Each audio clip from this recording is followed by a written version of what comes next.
দরজার মধ্যে পর্দা লাগানো আছে, পর্দা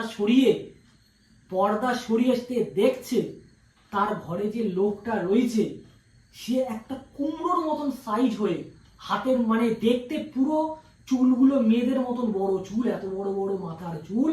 অস্বাভাবিক লাগছে শুনতে, হয়তো এটাই সত্য, অস্বাভাবিক লাগছে তোমাদের এটা শুনতে, তাই না? কিন্তু এটাই কিন্তু সত্য বন্ধুরা।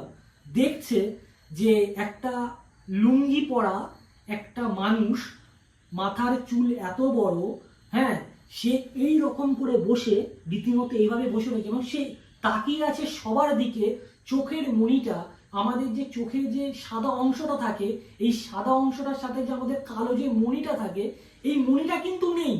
চোখের এই সাদা অংশটা শুধু রয়েছে, যেটা পুরোটাই লাল। মশাই খাটের মধ্যে লম্বা হয়ে শুয়ে আছে, দেখে মনে হচ্ছে একটা মোড়া শুয়ে আছে। নমস্কার সকলকে, দীপসাথী আড্ডায় অনেক স্বাগত। আর আজকে